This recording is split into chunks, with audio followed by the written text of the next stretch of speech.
honestly, Farlene had to push me into doing this. She asked me to do it. And at first I was like, people can be so mean on social media. I don't know if I want to do that. But eventually she wore me down. And it's important topics. Yeah, and I think it's important to show people that people who were brought up differently, who look different, think differently, can talk about it in a civil way. And this is actually the easiest way. It's not easy, it's uncomfortable, but it's something that anybody can do to help make changes. All you have to do is start talking about it. What is the difference between racism and prejudice? And I'll start from the research that we've looked at. We've seen that scholars define racism as a structural system that disadvantages non-white people because of their race, and prejudice as when people exhibit negative attitudes or bias towards others based on their race. So I think sometimes we say, oh, this person's racist, or we wonder, can you be racist within your own race?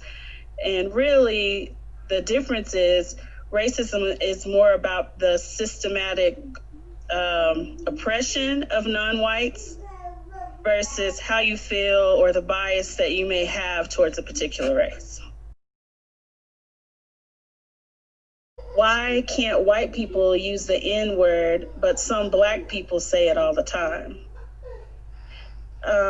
So I think there's like two schools of thought with Black people. I come from more of the first school. I find the word repulsive. I don't use it. To me, it makes me feel as if I'm internalizing oppression. And I know the other school of thought is we're going to reclaim the word, take the sting out the slur. If we take the word back and it becomes a term of endearment, we can say how we use it. We take the power back from the word. And so that's why, like, the second school of thought look at it like, yeah, we can use this word and change it so that it isn't something that is oppressive. But by doing that, they don't feel as if it's acceptable for white people to say in any case, really. So, well, and I think back to the whole with J-Lo. Remember, she said it and she got attacked for it. But I'm really of the mindset, it offends me. I'm white, and it offends me even when I hear Black people say it. I'm like, stop using that word. It's so offensive. It helps to understand it a little more when you think about the B word.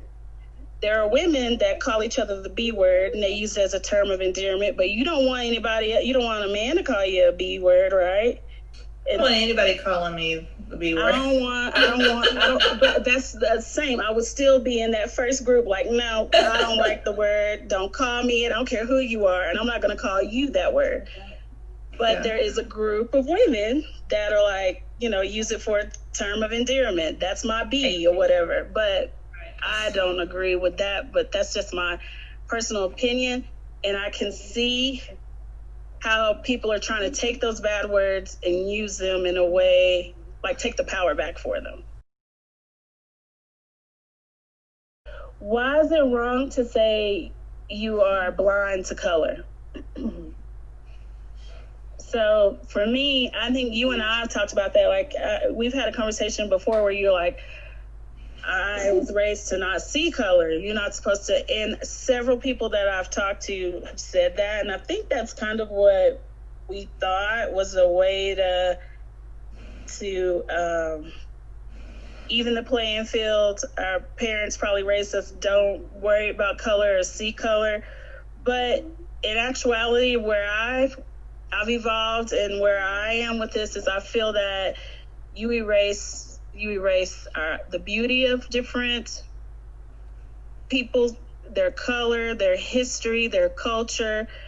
You erase the struggles that people have gone through to get to this point it kind of minimizes everything when you say, I don't see that person there's no color. We're all the same. We're not the same. We just need to be equal. And right. we can't simply just ignore color. It's just a part of who we all are. And color's beautiful. Imagine a world with no color. Right. Right. Well, and recognizing that beauty comes, you and I've talked about even, traveling and seeing different cultures and different people, and they dress differently and they speak differently, and they come from a very different background, and we appreciate that when we go elsewhere. Why would we not appreciate that? Good point. I'm a white person who wants to help combat racism. Where do I start? The big thing to me is to educate yourself. Most of my interactions with white people, and this is just from my experience, they expect me to educate them. And they ask me questions that are easily researchable. What's culture? What's racism? What's unconscious bias? Those simple things can easily be defined, and anyone can find them on Google. I get the more complex things, like the things that we are talking about, those things you have to have conversations about, but just start researching and then figure out what your questions are and then ask, because the baseline things, it's overwhelming for people of color to be, I hate to say it, but it's like they feel comfortable. They have that black friend, so I'm gonna go ask my black friend this question, or it's a lot. It's a burden at times, and so I would encourage people to educate themselves. And second, start conversations like you and I are doing. And the harder thing, but to be a good ally, for sure, those first two things, to really educate yourself, have good conversations with people within your race, bring it up with people in your race, and find out how they're feeling. And if you feel differently, express it and call it out, right? And that's how change happens. And then if people really love you and respect you, they will listen to your opinion. I've heard so many things that have changed my mind. One of them is, I'll bring up later, is one of our questions, that I have evolved completely in my way of thinking about it. And it's because of conversations that I've had with other people. And then the third thing is to find a way to get involved. And a lot of people want to look for some big, huge action. But I would say, Farlene, your minister, he's like, when you sit at your dinner table, if it's homogenous all the time, there's something wrong. If everybody around your table is always the same color, same as you, then there's something wrong with that. I think as a white person, I was kind of offended when I first heard the term white privilege as well. It's hard to believe that we get ahead in life, because I don't want the color of your skin to hold you back, and I don't want the color of my skin to put me ahead, right? Or make it seem like you didn't earn what you got. Right. And I think that's the biggest problem with white people and seeing white privilege is they're immediately offended. Like I didn't earn what I have. I didn't get to where I am, and so it's hard for people to understand. And I find that it's hardest for people who grew up in poverty, white people who grew up in poverty and pulled themselves out of that. They sure don't want to hear white privilege. And so I think the biggest thing as a white person is to educate yourself. I literally named my son Tristan Wesley. You know why? Because this is like part of the Black talk, though. My mother, my aunt, my grandmother, it's like, you give that baby a name that he can get a job. And at the time, you don't think about it, but it's like being Black. Your parents, your grandparents teach you how to work within the system that exists.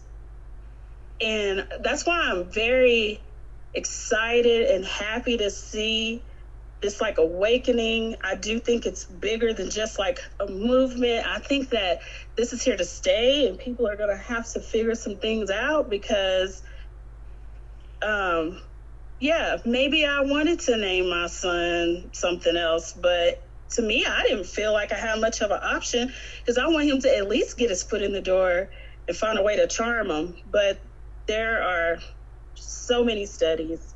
One, I'll post it later, from Deloitte that talks about just the percentages and the differences of what's on the resume that are just strictly about race. They can have similar education, work history, everything, but it's just the fact that they can see that they graduated from a historically Black college or that their name sounds ethnic. And if the hiring manager has a bias towards race, and we all have biases, we all do, we're all human, then they're more than likely to pick the one that, and people, it's comfortable, right? You want to pick and be around the people that are like you. Are Black people trying to erase Confederate history? I have learned that some of the history that we learned about when I was in school wasn't accurate history. And that's kind of upsetting to me. I think it's important for us to know the history. And it does feel like when we're removing statues and we're removing stuff, that it feels like we're trying to erase the history. So I don't really understand that one either. So I always get upset when I feel like even removing a statue, why are we not just giving correct facts about the statue? We need the reminders because we need to move forward and not be at that place. So we need the reminders or else we're never going to get better. Okay. So my mom brings up a good point. How would you feel walking by a statue of your oppressed every day? And so I think that's probably where I've evolved. And it may be from chats with my parents and my family, as well as some chats that we've had at my job that have kind of helped me through this, because my view was absolutely exactly what you just said. I was like, we can't just go erasing everything because then we need reminders. But then I think what hit me was when someone said, then why don't we have statues of Adolf Hitler up? Jewish people don't have to go walk by the person who wiped out their ancestors. And I'm like, that's true. But we still learn about Adolf Hitler. Right. We still know that what happened in history. I've also, a colleague at work said he feels like that's what museums are for. But that on the street, walking down the street every day, you shouldn't have to walk past a statue of Robert E. Lee, who was, what I've heard from recent research from people that just were descendants of the slaves he was brutal. And I can't imagine having my child go to a school named Robert E. Lee. I could imagine having a statue, which I think I even have a picture of a statue in New Orleans or something before they took it down, of him. And where I've come to with this is my opinion is similar to yours. History, we have to remember it, but we shouldn't revere those people. We're going to continue this discussion. If there's any thoughts or comments about what you would like us to talk about next time, let us know, because we're going to do this again soon. We're going to make it a series. So it's actually pretty fun and not as bad as I thought it was going to be. Hey, my blood pressure didn't go up at all. I was expecting I thought we were going to disagree so much on the Confederate stuff. So, okay. And we hadn't touched that one previously. Ever. So. Yeah.